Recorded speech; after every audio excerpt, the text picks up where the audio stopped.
Si te gustan los audiolibros de este canal, recuerda suscribirte y dejar un like para no perderte ninguno.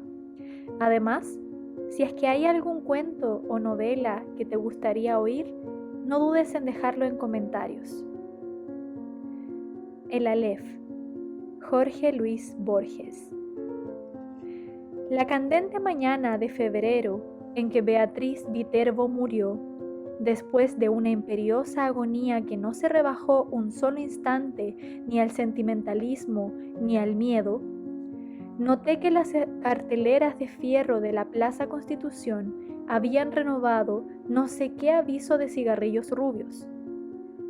El hecho me dolió, pues comprendí que el incesante y vasto universo ya se apartaba de ella, y que ese cambio era el primero de una serie infinita. Cambiará el universo, pero yo no, pensé con melancólica vanidad. Alguna vez, lo sé, mi vana devoción la había exasperado. Muerta, yo podía consagrarme a su memoria, sin esperanza, pero también sin humillación. Consideré que el 30 de abril era su cumpleaños.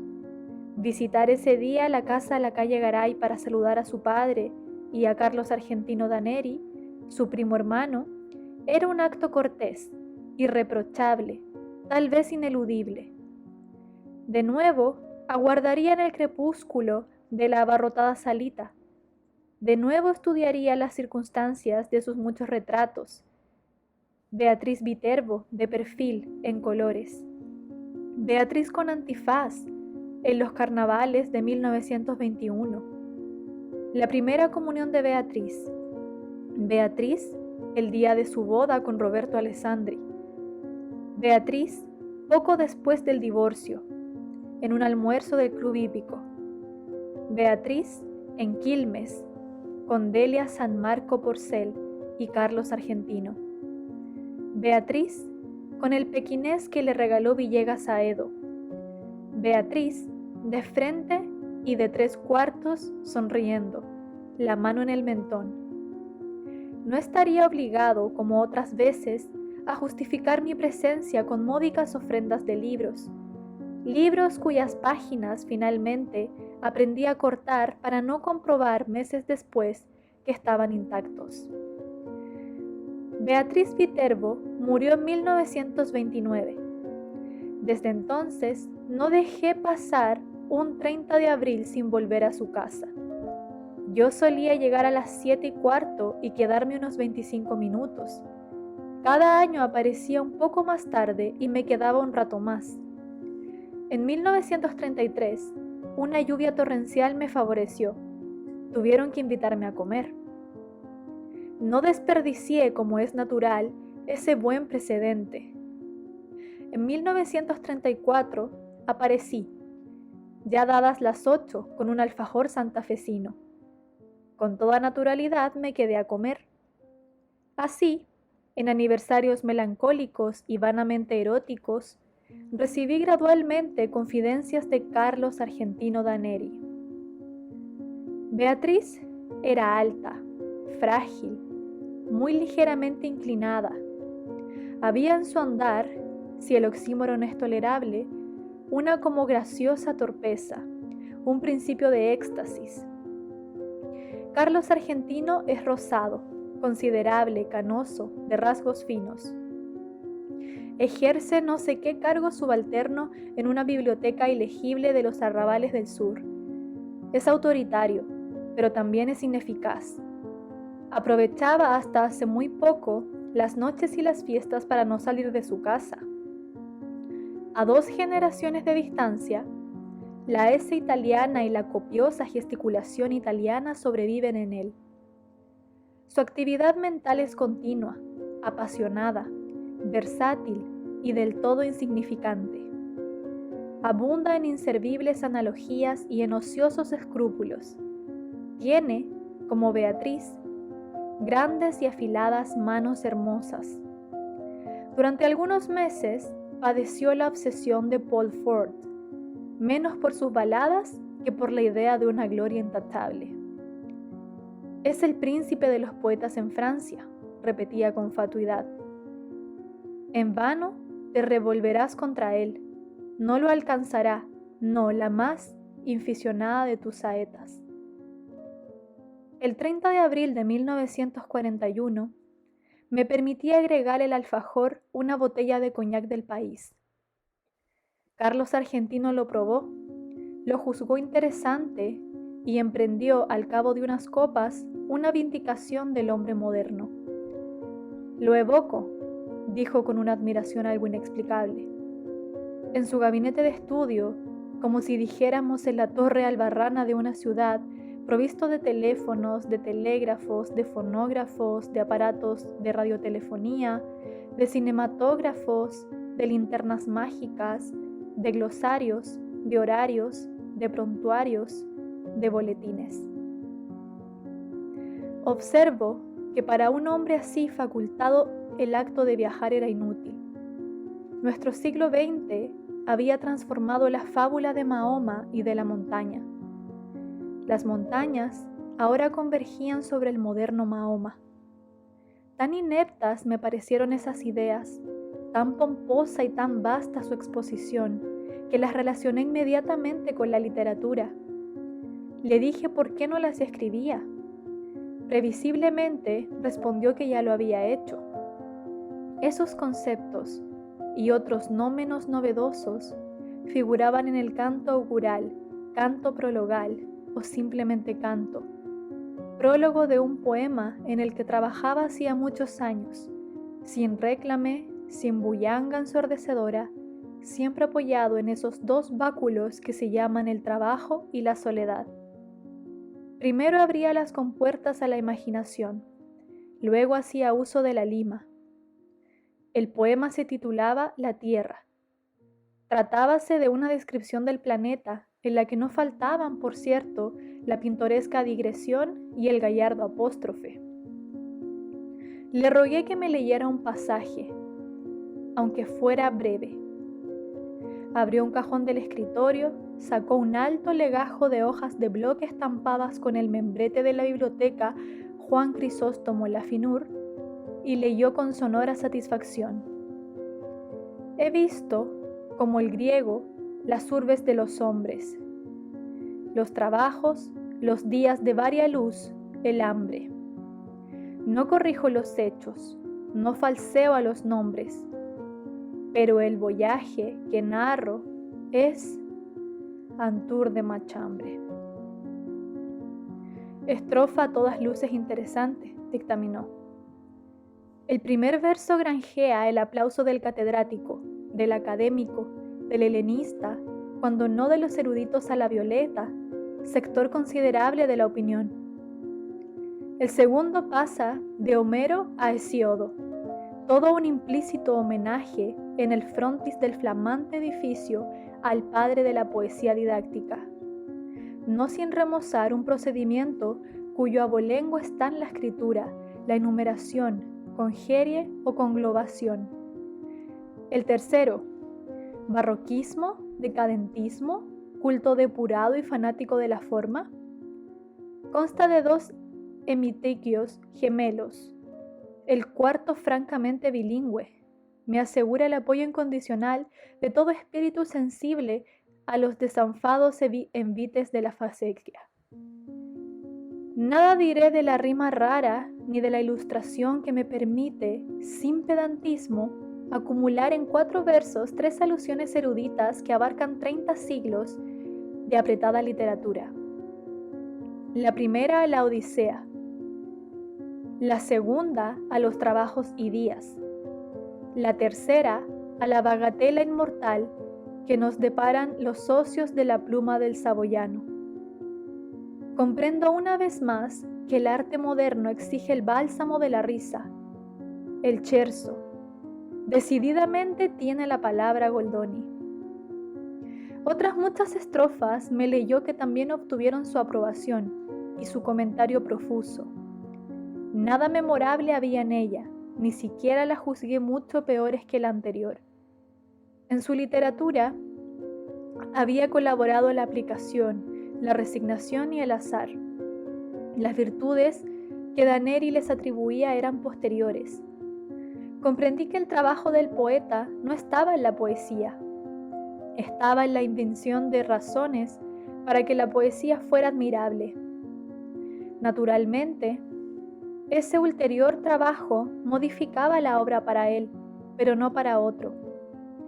La dicción oral de Daneri era extravagante. Su torpeza métrica le vedó, salvo contadas veces, transmitir esa extravagancia al poema. Una sola vez en mi vida he tenido la ocasión de examinar los 15.000 dodecasílabos del Polyolbion, esa epopeya tipográfica en la que Michael Drayton registró la fauna, la flora, la hidrografía, la orografía, la historia militar y monástica de Inglaterra. Estoy seguro de que ese producto considerable pero limitado es menos tedioso que la vasta empresa congénere de Carlos Argentino. Este se proponía versificar toda la redondez del planeta. En 1941 ya había despachado unas hectáreas del estado de Queensland, más de 1 kilómetro del curso del Obe, un gasómetro al norte de Veracruz, las principales casas de un comercio de la parroquia de la Concepción, la quinta de Mariana Cambaceres de Alvear en la calle 11 de septiembre, y Belgrano y un establecimiento de baños turcos no lejos del acreditado acuario de Britton. Me leyó ciertos laboriosos pasajes de la zona australiana de su poema, esos largos e informes alejandrinos. Sepan, a man derecha del poste rutinario, viniendo claro está desde el noroeste, se aburre una osamenta, color branquiceleste, que da al corral de ovejas catadura de osario. ¡Dos audacias!, gritó con exultación. Rescatadas, te oigo mascullar por el éxito. Lo admito, lo admito. Una, el epíteto rutinario que certeramente denuncia, en passant, el inevitable tedio inherente a las faenas pastoriles y agrícolas, tedio que ni las geórgicas ni nuestro ya laureado Don Segundo se atrevieron jamás a denunciar así al rojo vivo. Otra, el enérgico prosaísmo se aburre una osamenta, que el melindroso querrá excomulgar con horror, pero que apreciará más que su vida el crítico de gusto viril. Todo el verso, por lo demás, es de muy subidos quilates. El segundo hemistiquio entabla animadísima charla con el lector. Se adelanta a su viva curiosidad, le pone una pregunta en la boca y la satisface al instante.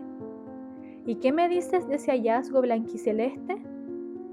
El pintoresco neologismo sugiere el cielo, que es un factor importantísimo del paisaje australiano. Sin esa evocación, resultarían demasiado sombrías las tintas del boceto y el lector se vería compelido a cerrar el volumen, herida en lo más íntimo el alma de incurable y negra melancolía. Hacia la medianoche me despedí. 2 domingos después, Daneri me llamó por teléfono. Entiendo que por primera vez en la vida. Me propuso que nos reuniéramos a las 4 para tomar juntos la leche en el contiguo salón bar que el progresismo de Zunino y de Zungri, los propietarios de mi casa recordarás, inaugura en la esquina, confitería que te importará conocer. Acepté con más resignación que entusiasmo. Nos fue difícil encontrar mesa. El salón bar, inexorablemente moderno, era apenas un poco menos atroz que mis previsiones. En las mesas vecinas, el excitado público mencionaba las sumas invertidas sin regatear por Zunino y por Zungri. Carlos Argentino fingió asombrarse de no sé qué primores de la instalación de la luz, que sin duda ya conocía, y me dijo con cierta severidad: mal de tu grado habrás de reconocer que este local se parangona con los más encopetados de flores. Me releyó después 4 a 5 páginas del poema. Las había corregido según un depravado principio de ostentación verbal, Donde antes escribió a su lado, ahora abundaba un azulino, azulenco y hasta azulillo. La palabra lechoso no era bastante fea para él. En la impetuosa descripción de un lavadero de lanas, prefería lactario, lacticinoso, lactescente, lechal. Denostó con amargura a los críticos. Luego, más benigno, los equiparó a esas personas que no disponen de metales preciosos ni tampoco de prensas de vapor, laminadores y ácidos sulfúricos para la acuñación de tesoros, pero que pueden indicar a los otros el sitio de un tesoro. Acto continuo censuró la prologomanía, de la que ya hizo mofa en la donosa prefación del Quijote, el príncipe de los ingenios. Admitió, sin embargo, que en la portada de la nueva obra convenía el prólogo vistoso, el espaldarazo firmado por el plumífero de garra de fuste. Agregó que pensaba publicar los cantos iniciales de su poema. Comprendí entonces la singular invitación telefónica. El hombre iba a pedirme que prologara su pedantesco fárrago. Mi temor resultó infundado. Carlos Argentino observó, con admiración rencorosa, que no creía errar el epíteto al calificar de sólido el prestigio logrado en todos los círculos por Álvaro Melián Lafinur, hombre de letras, que, si yo me empeñaba, prologaría con embeleso el poema. Para evitar el más imperdonable de los fracasos, yo tenía que hacerme portavoz de dos méritos inconcusos: la perfección formal y el rigor científico, porque ese dilatado jardín de tropos, de figuras, de galanuras, no tolera un solo detalle que no confirme la severa verdad. Agregó que Beatriz siempre se había distraído con Álvaro. Asentí, profusamente asentí. Aclaré, para mayor verosimilitud, que no hablaría el lunes con Álvaro, sino el jueves, en la pequeña cena que suele coronar toda reunión del club de escritores. No hay tales cenas, pero es irrefutable que las reuniones tienen lugar los jueves, hecho que Carlos Argentino Daneri podía comprobar en los diarios y que dotaba de cierta realidad a la frase. Dije, entre adivinatorio y sagaz, que antes de abordar el tema del prólogo, describiría el curioso plan de la obra. Nos despedimos al doblar por Bernardo de Irigoyen. Encaré con toda imparcialidad los porvenires que me quedaban. Hablar con Álvaro y decirle que el primo hermano aquel de Beatriz, ese eufemismo explicativo me permitiría nombrarla, había elaborado un poema que parecía dilatar hasta lo infinito las posibilidades de la cacofonía y del caos. B. No hablar con Álvaro. Preví lúcidamente que me decidía optaría por B. A partir del viernes a primera hora, empezó a inquietarme el teléfono. Me indignaba que ese instrumento, que algún día produjo la irrecuperable voz de Beatriz, pudiera rebajarse a receptáculo de las inútiles y quizás coléricas quejas de ese engañado Carlos Argentino Daneri. Felizmente nada ocurrió, salvo el rencor inevitable que me inspiró aquel hombre que me había impuesto una delicada gestión y luego me olvidaba. El teléfono perdió sus terrores, pero a fines de octubre, Carlos Argentino me habló. Estaba agitadísimo, no identifiqué su voz al principio. Con tristeza y con ira balbuceó que esos ya ilimitados Zunino y Zungri, sobre pretexto de ampliar su desaforada confitería, iban a demoler su casa. La casa de mis padres, mi casa, la vieja casa inveterada de la calle Garay, repitió quizá olvidando su pesar en la melodía. No me resultó muy difícil compartir su congoja. Ya cumplidos los 40 años, todo cambio es un símbolo detectable del pasaje del tiempo. Además, se trataba de una casa que para mí aludía infinitamente a Beatriz. Quise aclarar ese delicadísimo rasgo. Mi interlocutor no me oyó. Dijo que si Zunino y Zungri persistían en ese propósito absurdo, el doctor Zuni, su abogado, los demandaría ipso facto por daños y perjuicios y los obligaría a abonar 100.000 nacionales. El nombre de Zuni me impresionó. Su bufete, en Caseros y Tacuarí, es de una seriedad proverbial. Interrogué si éste se había encargado ya del asunto. Daneri dijo que le hablaría esa misma tarde. Vaciló, y con esa voz llana, impersonal, a que solemos recurrir para confiar algo muy íntimo, dijo que para terminar el poema le era indispensable la casa, pues en un ángulo del sótano había un alef. Aclaró que un alef es solo uno de los puntos del espacio que contienen todos los puntos. Está en el sótano del comedor, explicó, aligerada su dicción por la angustia. Es mío. Yo lo descubrí en la niñez, antes de la edad escolar. La escalera del sótano es empinada. Mis tíos me tenían prohibido el descenso, pero alguien dijo que había un mundo en el sótano. Se refería, lo supe después, a un baúl, pero yo entendí que había un mundo. Bajé secretamente, rodé por la escalera vedada, caí. Al abrir los ojos, vi el alef. «El alef», repetí. Sí, el lugar donde están, sin confundirse, todos los lugares del orbe, vistos desde todos los ángulos. A nadie revelé mi descubrimiento, pero volví. El niño no podía comprender que le fuera deparado ese privilegio para que el hombre burilara el poema. No me despojarán Zunino y Zungri. No y 1000 veces no.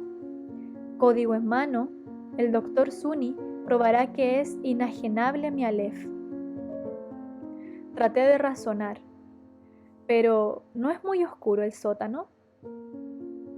La verdad no penetra un entendimiento rebelde. Si todos los lugares de la tierra están en el alef, ahí estarán todas las luminarias, todas las lámparas, todos los veneros de luz. Iré a verlo inmediatamente. Corté antes de que pudiera emitir una prohibición. Basta el conocimiento de un hecho para percibir en el acto una serie de rasgos confirmatorios, antes insospechados. Me asombró no haber comprendido hasta ese momento que Carlos Argentino era un loco.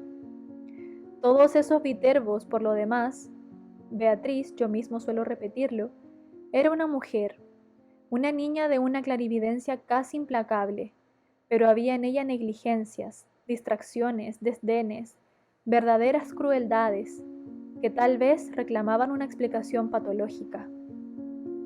La locura de Carlos Argentino me colmó de maligna felicidad. Íntimamente siempre nos habíamos detestado. En la calle Garay, la sirvienta me dijo que tuviera la bondad de esperar.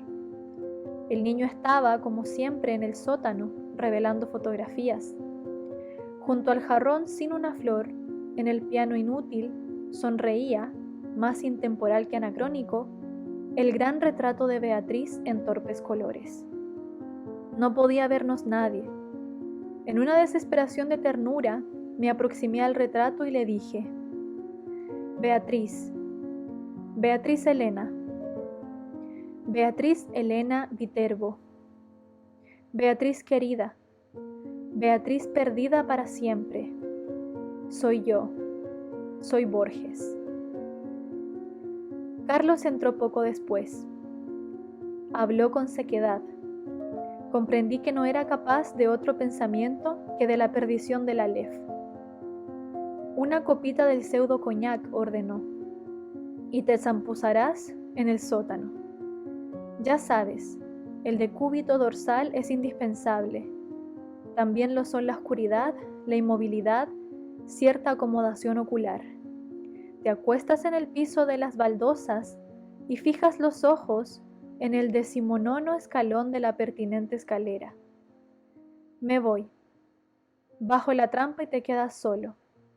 Algún roedor te mete miedo, fácil empresa. A los pocos minutos ves el Aleph, el microcosmo de alquimistas y cabalistas, nuestro concreto amigo proverbial, el multum in parvo. Ya en el comedor agregó: claro está que si no lo ves, tu incapacidad no invalida mi testimonio. Baja. Muy en breve podrás entablar un diálogo con todas las imágenes de Beatriz. Bajé con rapidez, harto de sus palabras insustanciales. El sótano, apenas más ancho que la escalera, tenía mucho de pozo. Con la mirada, busqué en vano el baúl de que Carlos Argentino me habló. Unos cajones con botellas y unas bolsas de lona entorpecían un ángulo. Carlos tomó una bolsa, la dobló y la acomodó en un sitio preciso. La almohada es humildosa, explicó. Pero si la levanto un solo centímetro, no verás ni una pizca y te quedas corrido y avergonzado. Repantiga en el suelo ese corpachón y cuenta 19 escalones. Cumplí con su ridículo requisito. Al fin se fue. Cerró cautelosamente la trampa. La oscuridad, pese a una endija que después distinguí, pudo parecerme total. Súbitamente comprendí mi peligro. Me había dejado soterrar por un loco, luego de tomar un veneno. Las bravatas de Carlo transparentaban el íntimo terror de que yo no viera el prodigio. Carlos, para defender su delirio, para no saber que estaba loco, tenía que matarme. Sentí un confuso malestar que traté de atribuir a la rigidez y no a la operación de un narcótico. Cerré los ojos, los abrí. Entonces vi el Aleph. Arribo, ahora, al inefable centro de mi relato. Empieza aquí, mi desesperación de escritor. Todo el lenguaje es un alfabeto de símbolos cuyo ejercicio presupone un pasado que los interlocutores comparten. ¿Cómo transmitir a los otros el infinito Aleph que mi temerosa memoria apenas abarca? Los místicos, en análogo trance, prodigan los emblemas. Para significar la divinidad, un persa habla de un pájaro que de algún modo es todos los pájaros. Alanus de Insulis, de una esfera cuyo centro está en todas partes y la circunferencia en ninguna.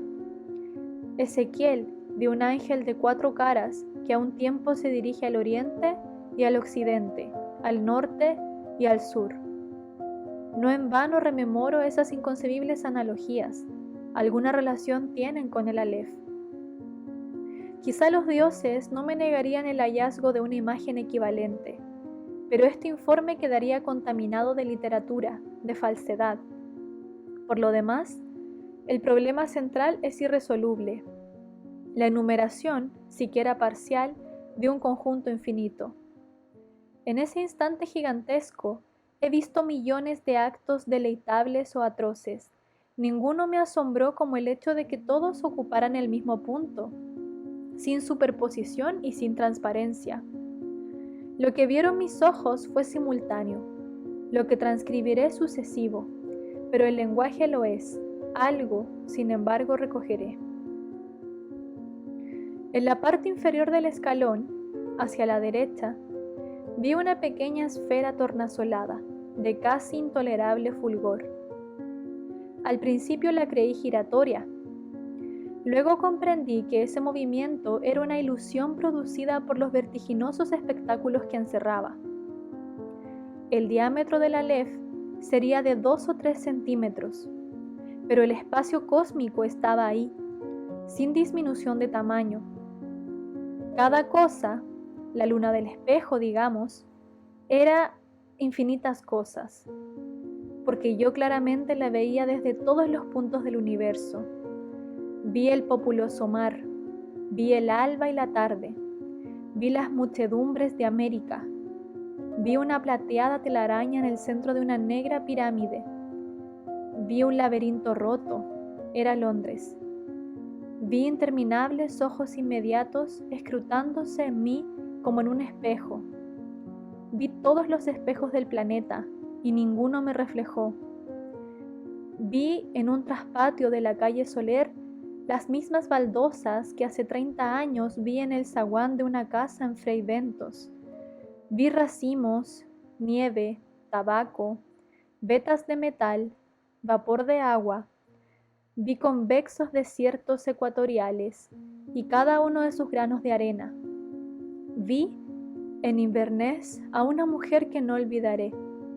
Vi la violenta cabellera, el altivo cuerpo, vi un cáncer de pecho, vi un círculo de tierra seca en una vereda donde antes hubo un árbol. Vi una quinta de Adrogué, un ejemplar de la primera versión inglesa de Plinio, la de Philemon Holland.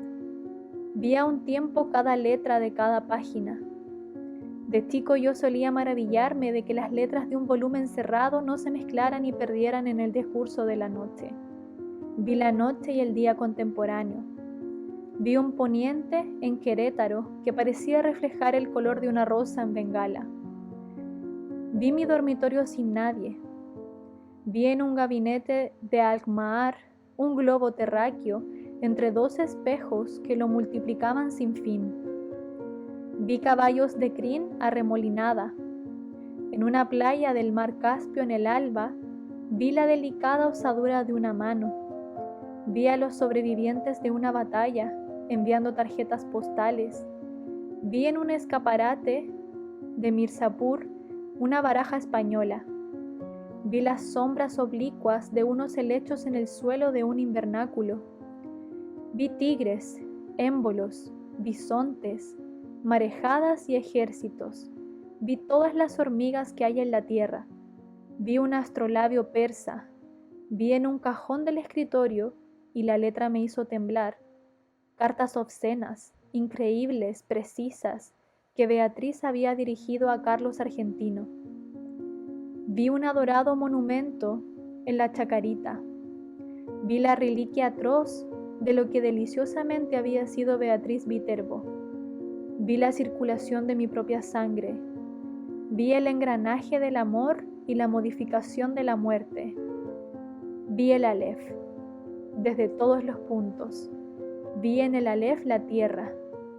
Vi mi cara y mis vísceras. Vi tu cara y sentí vértigo y lloré, porque mis ojos habían visto ese objeto secreto y conjetural, cuyo nombre usurpan los hombres, pero que ningún hombre ha mirado, el inconcebible universo. Sentí infinita veneración, infinita lástima. Tarumba habrás quedado de tanto curiosear donde no te llaman, dijo una voz aborrecida y jovial. Aunque te devanes los sesos, no me pagarás en un siglo esta revelación. ¡Qué observatorio formidable, che, Borges! Los pies de Carlos Argentino ocupaban el escalón más alto. En la brusca penumbra acerté a levantarme y a balbucear. Formidable, sí, formidable. La indiferencia de mi voz me extrañó. Ansioso, Carlos Argentino insistía. ¿La viste todo bien? ¿En colores? En ese instante concebí mi venganza. Benévolo, manifiestamente apiadado, nervioso, evasivo, agradecí a Carlos Argentino Daneri la hospitalidad de su sótano y lo insté a aprovechar la demolición de la casa para alejarse de la perniciosa metrópoli que a nadie, créame, que a nadie perdona. Me negué con suave energía a discutir el Aleph. Lo abracé al despedirme y le repetí que el campo y la seguridad son dos grandes médicos. En la calle, en las escaleras de Constitución, en el subterráneo, me parecieron familiares todas las caras. Temí que no quedara una sola cosa capaz de sorprenderme. Temí que no me abandonara jamás la impresión de volver. Felizmente, al cabo de unas noches de insomnio, me trabajó otra vez el olvido. Postdata del 1 de marzo de 1943. A los 6 meses de la demolición del inmueble de la calle Garay, la editorial Procusto no se dejó arredrar por la longitud del considerable poema y lanzó al mercado una selección de trozos argentinos. Huelga repetir lo ocurrido. Carlos Argentino Daneri recibió el segundo Premio Nacional de Literatura. El primero fue otorgado al Dr. Aita, el tercero al Dr. Mario Bonfanti. Increíblemente mi obra Los naipes del Taur no logró un solo voto. Una vez más, triunfaron la incomprensión y la envidia. Hace ya mucho tiempo que no consigo ver a Daneri. Los diarios dicen que pronto nos dará otro volumen. Su afortunada pluma, no entorpecida ya por el Aleph, se ha consagrado a versificar los epítomes del doctor Acevedo Díaz. Dos observaciones quiero agregar, una sobre la naturaleza del Aleph, otra sobre su nombre. Este, como es sabido, es el de la primera letra del alfabeto de la lengua sagrada. Su aplicación al círculo de mi historia no parece casual. Para la Cábala, esa letra significa el Ensof, la ilimitada y pura divinidad. También se dijo que tiene la forma de un hombre que señala el cielo y la tierra para indicar que el mundo inferior es el espejo y es el mapa del superior. Para la Mangelarre, es el símbolo de los números transfinitos, en los que el todo no es mayor que alguna de las partes. Yo querría saber, ¿eligió Carlos Argentino ese nombre o lo leyó aplicado a otro punto donde convergen todos los puntos en alguno de los textos innumerables que el Aleph de su casa le reveló? Por increíble que parezca, yo creo que hay o que hubo otro Aleph. Yo creo que el Aleph de la calle Garay era un falso Aleph. Doy mis razones. Hacia 1867, el capitán Burton ejerció en el Brasil el cargo de cónsul británico. En julio de 1942, Pedro Enrique Sureña descubrió en una biblioteca de Santos un manuscrito suyo que versaba sobre el espejo que atribuye el Oriente a Iskandar Su al-Karnain o Alejandro Bicorne de Macedonia. En su cristal se reflejaba el universo entero. Burton menciona otros artificios congéneres: la séptuple copa de Kai-Khosrou, el espejo que Tariq Ben Seyad encontró en una torre, 1001 noches, 272. El espejo que Luciano de Samosata pudo examinar en la luna, historia verdadera. La lanza especular en el primer libro de Satiricón de Capella atribuye a Júpiter. El espejo universal de Merlín, redondo y hueco y semejante a un mundo de vidrio. Y añade estas curiosas palabras: pero los anteriores, además del defecto de no existir, son meros instrumentos de óptica. Los fieles que concurren a la mezquita de Amr en el Cairo saben muy bien que el universo está en el interior de una de las columnas de piedra que rodean el patio central. Nadie, claro está, puede verlo, pero quienes acercan el oído a la superficie declaran percibir al poco tiempo su atareado rumor. La mezquita data del siglo VII. Las columnas proceden de otros templos de religiones anteislámicas, pues como ha escrito Ibn Jaldún, en las repúblicas fundadas por nómadas es indispensable el concurso de forasteros para todo lo que sea albañilería. ¿Existe ese Aleph en lo íntimo de una piedra? ¿Lo he visto cuando vi todas las cosas y lo he olvidado? Nuestra mente es porosa para el olvido. Yo mismo estoy falseando y perdiendo, bajo la trágica erosión de los años, los rasgos de Beatriz.